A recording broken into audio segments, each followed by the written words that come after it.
Have you ever visited Edinburgh? Beautiful city, no matter what time of year you go. The castle that sits at the center of the city is awe-inspiring, looking down on the surrounding area from the mount. The peaks and valleys of the land have resulted in a city that flows with the landscape. Streets that surround can be steep, with the numerous sprawling alleyways even steeper. It is here that we find Flesh Market Close. It could be mistaken for any other darkened causeway in the city. It sits among the shops and tourist traps, relatively non-threatening, and can be used as a shortcut to get down to the station if you are in a hurry. The name has been justified through some who point out that flesh markets were a local term for butchers, and through others who suggested a hangout of women of the first vocation. These are incorrect. There is a market on the close, but flesh is not the product. It is the currency. Market hours are dusk until dawn, and the entrance fee is one mouthful of your own blood. Prepare a glass and progress down the alley. As you get halfway down, swig from the glass and spit it against the wall. The blood will bubble and spread across the wall, coagulating in a hardened scab. This will then start to flake and scatter. A rather anticlimactic door will be revealed beneath. Stepping through is disorientating, as logic will tell you you are stepping into a building. The space you are stepping into has no walls, with darkness shrouding the edges. It is at the penumbra that a number of stalls are set up, run by individuals who look like market traders from across the globe. From Arabian merchants to Cockney grocers to New York street conmen, all of their clothes are splattered with blood and offal. These figures will entice you to come speak with them, and will gesture to numerous signs around their stalls, rendering the sales they are currently having. Upon approaching one of the stalls, they will start to pressure you to make a deal with them. You are certainly welcome to do so, and the products that are available are certainly worth consideration. Starting on the cheap end of the spectrum, you may wish to offer one breath. A lungful will net you knowledge of the weather for the next day. In itself, a rather pointless purchase in this age of smartphones and the Met Office, but centuries ago, invaluable. Taking this offer will result in the seller reaching out with his hand flattened, then quickly grasping it into a fist. The air will literally be stolen from your lungs and cause a few moments of gasping as you catch your breath. Are you attached to your fingers?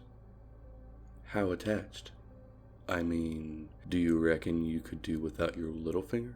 This sale will provide you instant forgiveness from any one person you desire for any wrongdoings you may have encroached against them. Agreeing to this one will cause the trader to grin and shout, "One Yubitsume special coming right up." They will lunge forward and grab your wrist, pinning it to the table. Don't resist, because no one likes a tough sell. A flash of steel and you will be minus one digit. Just remember, you can only pay twice. Now, make no mistake, it will hurt. There will probably be a lot of blood, and if you don't take care of the wound, it may even get infected. As the price goes up, you may want to consider taking precautions regarding what you trade. Tourniquets and sutures would certainly not go amiss. Now, some of the trades will seem familiar, and may hark back to stories and legends that have existed for millennia.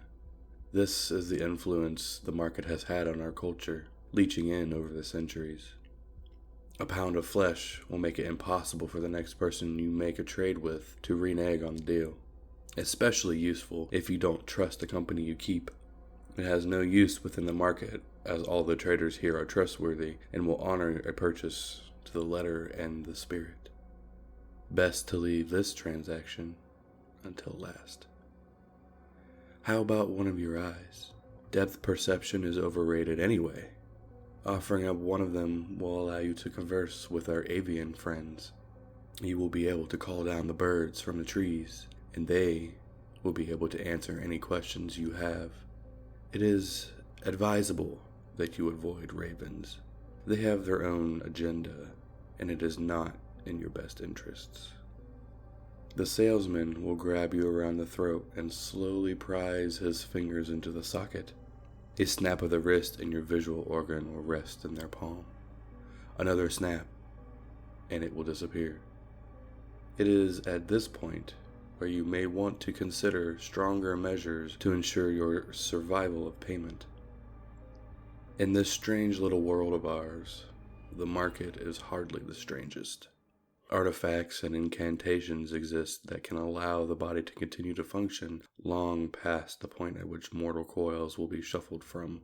One or two can be picked up from here, but few are willing to live without their sexual organs. It seems eternity is that little bit colder without the ability to get your rocks off. I'm not going to go into the details as how they're taken. Suffice to say that it is unpleasant and messy. At this point, the prices become a little more vital. What would you take for your stomach?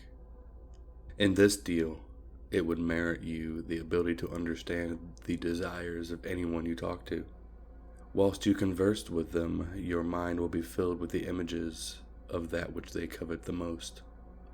This would provide a significant advantage to any budding salesman, and the deal has been taken up by several of the stallholders themselves. Some may argue that such a gift would be more poetically suited to the heart. That vascular muscle, however, is a part of an altogether different deal. By bartering with your heart, you can guarantee the happiness of any given individual for the rest of their life, however long that may be. The removal of these types of organs can be significantly painful, but the dealers will allow you a moment to prepare yourself before they will produce a short, keen blade. One practiced swipe later, and they will be digging into your tissues. They have unerring accuracy and a level of cleanliness that rivals any surgeon.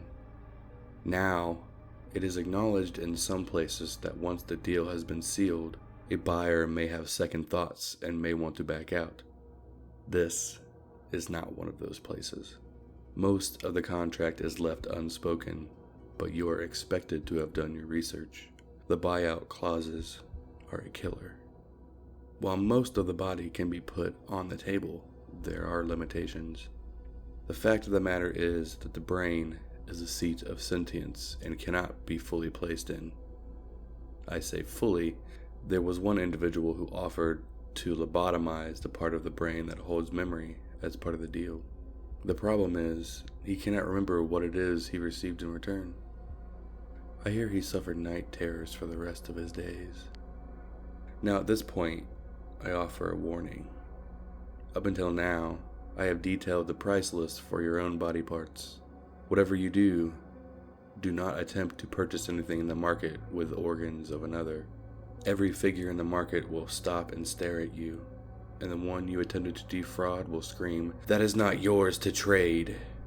Whatever it is you have tried to barter with, that part will be taken from you as punishment. A very literal eye for an eye. Despite whatever theological perspectives you may hold, offering your own soul will elicit the same result. There have been many theories postulated for this response, but the honest answer is, we just don't know. The market has been trading in blood and bone for as long as civilization has existed. Though the entrance has moved from city to city, many have visited and shook hands with the butchers, though not quite as many got those hands back. A smart man would wonder how it is these individuals are capable of honoring the deals they broker. A smarter man would ask himself why his body parts are of such high value in this economy. Just understand that it is supply and demand, and as long as there are fools willing to supply, you shouldn't need to concern yourself with who is doing the demanding.